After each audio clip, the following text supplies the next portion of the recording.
La créature d'Eugène.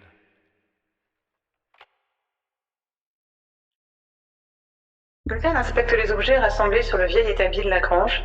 Seringues, aiguilles, beaucoup emplis d'une substance gélatineuse de couleur rose nacrée, mixeurs, cuillères et autres ustensiles de cuisine. Du fait de son chuintement et de sa façon pompeuse de s'exprimer pour un enfant de 10 ans, Eugène est largement détesté par ses camarades de classe. Il avoue être HPI avec un QI de plus de 140, ce qui n'émeut guère ses parents, ostréiculteurs étourdis et passionnés par leur métier. Il n'en est pas plus apprécié par ses camarades, bien au contraire. Un teint cireux, des taches de rousseur, un appareil dentaire, de grosses lunettes à verre épais, un embonpoint, des cheveux blonds vénitiens, gras, plaqués sur le côté avec une raie trop bien marquée, lui donnent un air de premier de la classe, complété par le port de chemises à grands carreaux, de pantalons de velours côtelés et de vieilles chaussures marron à lacets. Bref, il a tout d'une tête à claque, même si ses parents, tendres et naïfs, l'aiment inconditionnellement. Pour les autres, il n'est qu'un paria, qui passe ses réactions seul sur un banc, à lire des revues scientifiques prêtées par la maîtresse.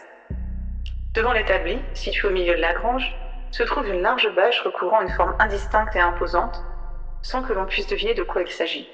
Et de l'autre côté de la bâche, en face d'Eugène, se tient un homme d'une quarantaine d'années, ligoté sur une chaise, de manière grossière, avec du fil électrique. Sa tête baissée remue par à-coups. Il semble se réveiller. L'homme aux traits durs et aux cheveux bruns porte un jean, un t-shirt noir et un blouson en cuir. Une bosse se situe à l'arrière de son crâne. Il secoue vivement sa tête et se redresse. Puis fixe Eugène. C'est quoi ces conneries? Vous ne savez plus où vous trouvez. C'est idiot, n'est-ce pas? Détache-moi, petit merdeux. Rigole pas comme un baleineau. Si j'étais à votre place, je ne parlerais pas ainsi. Et je n'ai rien d'un baleineau, ignorant. Si tu le dis, détache-moi maintenant. Vous n'êtes pas sans savoir que si vous êtes attaché ici, cela signifie qu'il y a une bonne raison à cela, n'est-ce pas? C'est toi qui m'as attaché ici, petit morveux. Libère-moi tout de suite. Vous vous trouvez ici, car vous n'êtes qu'un vil voleur, un méchant et un malhonnête. Qu'est-ce que t'en sais? J'en sais, monsieur, que je vous ai surpris cette nuit en train de vous introduire dans la grange pour voler une voiture de collection reçue en héritage, qui n'existe pas, bien sûr. Qui a pu faire courir cette vilaine rumeur? Sale gosse, c'est toi qui as raconté ces conneries de voitures de collection planquées dans la grange de tes parents? Je vais te faire la peau.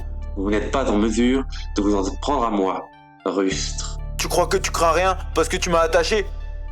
J'en ai la conviction, en effet. L'homme pose son regard sur la bâche devant lui. Y'a quoi sous la bâche? Votre mère en slip. Petit con, tu vas voir ce que tu vas prendre. Sous la basse se trouve ma créature. La créature? Un rictus déforme le visage de l'homme. T'as fait quoi? T'as buté quelqu'un? En aucun cas. L'idée d'ôter la vie d'une personne ne me sied guère, même si les avancées de la science nécessitent parfois certains sacrifices. L'homme a l'air inquiet soudain. Qu'est-ce que tu vas faire, sale mioche? Je vais vous trépaner. Eugène prend un air très sérieux. Quoi? Hé hé hé.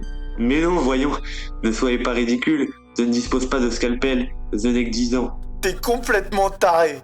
L'homme fronce le nez avec un air de dégoût. C'est quoi qui pue comme ça? Je ne me sens nullement incommodé par une quelconque odeur. Il y a bien un petit air marin, mais rien de plus. L'homme fixe la bâche. Ça vient de là-dessous, j'en suis sûr.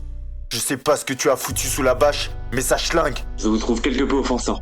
Si vous saviez ce qui se trouve sous cette basse, vous ne vous permettriez pas de tels propos. J'en ai rien à foutre de ce que tu penses. Pourquoi t'as inventé cette histoire de voiture de collection? Et pourquoi je suis ligoté sur une chaise, dans la grange? Je vous l'accorde, vous êtes tout à fait en droit de savoir ce qui vous attend. Vous en serez honoré, j'en suis certain. Je vous ai parlé de ma créature qui se repose sous cette basse, et je n'ai pas menti. Votre destin est de devenir ma prochaine créature. Eugène sourit de toutes ses dents. Et comment tu vas t'y prendre pour que je devienne ta créature? Tu crois vraiment que je vais me laisser faire? Je n'attends aucunement votre coopération, et je consens à vous expliquer ma méthode. Avant que nous débutions la procédure. Vous n'êtes pas sans savoir que certaines méduses se régénèrent à l'infini, jusqu'à vivre quasiment éternellement pour certaines. De plus, elles possèdent d'incroyables propriétés urticantes, la capacité de produire du courant électrique et de la lumière. Bref, les méduses sont fascinantes. Je les étudie depuis des années et j'ai décidé de façonner un être supérieur en mêlant les propriétés d'un être humain à celles d'une méduse. Pour cela, j'utilise une gelée de méduses composée par mes soins à l'aide de ce mixeur que j'injecte dans le corps du cobaye afin de provoquer la réaction en scène qui va le transformer définitivement en une créature dotée de pouvoirs incroyables. Les yeux ronds comme des soucoupes, l'homme fixe Eugène, puis éclate d'un rire tonitruant. Tu vas me faire croire qu'avec ta bouillie de méduses, tu peux faire une créature balèze? T'es complètement con? Je ne prétends pas que le taux de réussite est de 100%. Vous avez sans doute remarqué quelques monticules de terre fraîche autour de la grange. Eugène sourit d'un air gêné. L'air amusé de l'homme se transforme en effroi. Écoute, gamin, laisse-moi partir. Je ne parlerai à personne. Tu fais bien ce que tu veux, hein? Je suis désolé de ne pouvoir accéder à votre requête. L'expérience va débuter dans un instant et il est impossible de renoncer désormais.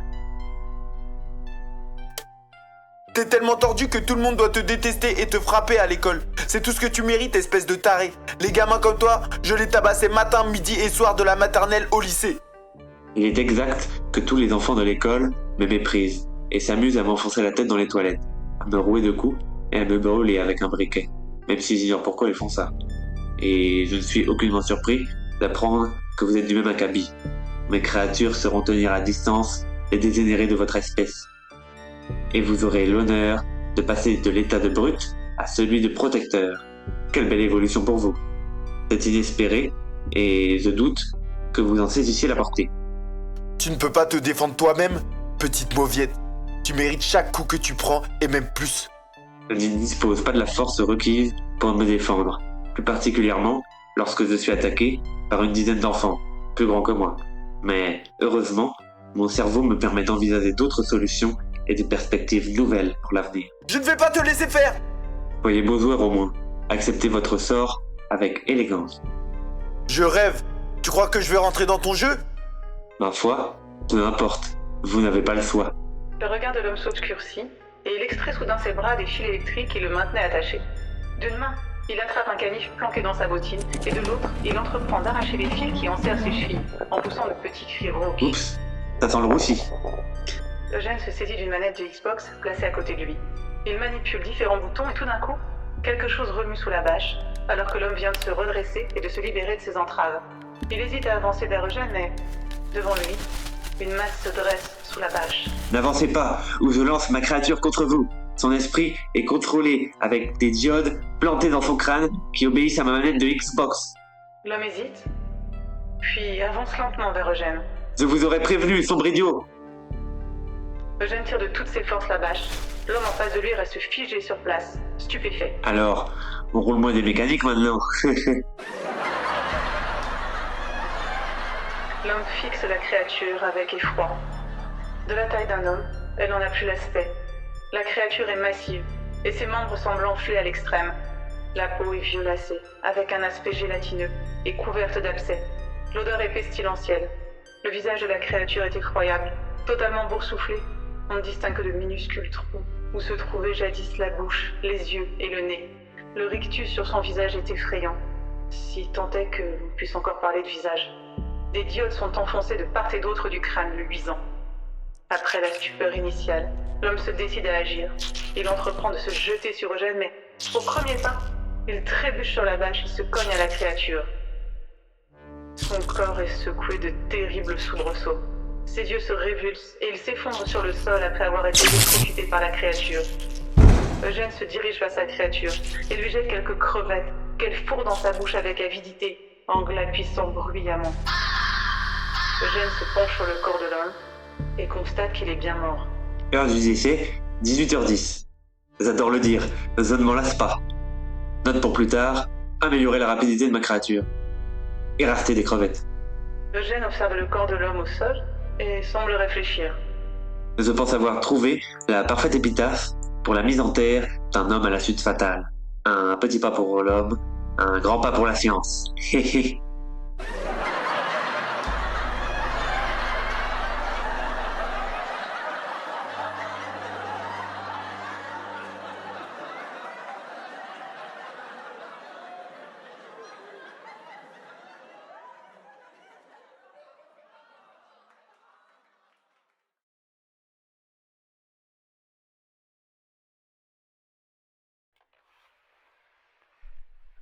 Alinor Oval, Louison et Rio Crows.